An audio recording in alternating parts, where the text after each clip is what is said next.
నమస్తే, welcome to I news.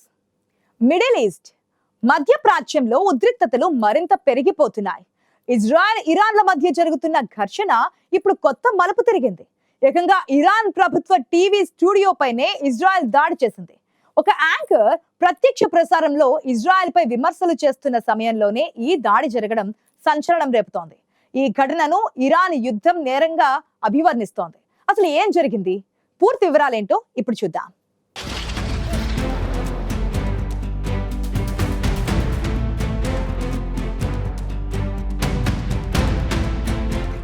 Middle east మరోసారి యుద్ధ మేఘాలతో కమ్ముకుంది.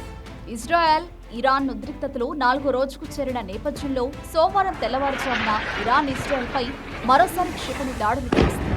ఈ దాడుల్లో కనీసం 8 మంది మరణించారు. దీనికి ప్రతీకారంగా ఇజ్రాయెల్ వెంటనే రంగంలోకి దిగింది. మధ్య టెహ్రాన్లోని లక్షలాది మంది నివాసితులకు ఖాళీ చేయాలని హెచ్చరిక జారీ చేసింది.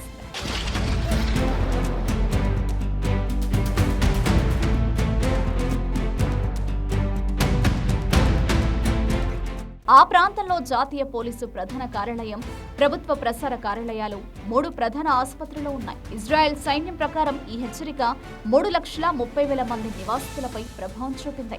ఇజ్రాయెల్ సైనిక ప్రతినిధి జనరల్ ఎఫీ జెఫ్రిన్ మాట్లాడుతూ, ప్రస్తుతానికి టెహ్రాన్ ఆకాశంపై మాకు పూర్తి వాయు ఆధిపత్యం లభించిందని చెప్పగలమని తెలిపారు.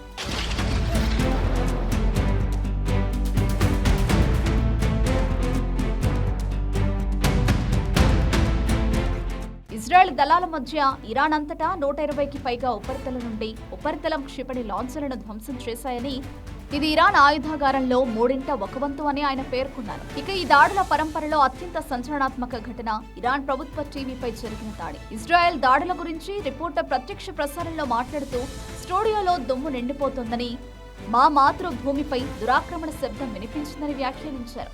కొద్ది క్షణాల తర్వాత స్టూడియోపై ఒక భారీ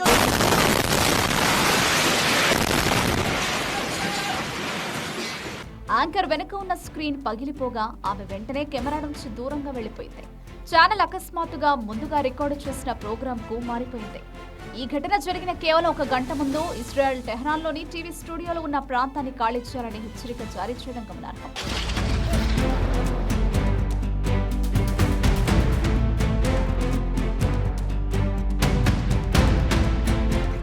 ఇరాన్ మీడియా ప్రకారం ఒక ప్రెజెంటర్ ప్రత్యక్ష ప్రసారంలో ఇజ్రాయెల్ను విమర్శిస్తున్న సమయంలోనే ఈ పేలుడు సంభవించింది. ఈ వీడియో ఆన్లైన్లో విస్తృతంగా సర్క్యులేట్ అవుతోంది. ఈ దాడిని టెహ్రాన్ తీవ్రంగా ఖండించింది. ఇజ్రాయెల్ చర్యను యుద్ధ నేరంగా అభివర్ణించింది. మధ్య ప్రాచ్యంలో ఉద్రిక్తతలు పతాక స్థాయికి చేరి ఈ ప్రాంతంలో భవిష్యత్తు పరిణామాలు ఆందోళన కలిగిస్తున్నాయి. ఈ సంఘటన యుద్ధ తీవ్రతను మరింత పెంచే అవకాశం స్పష్టంగా కనిపిస్తోంది.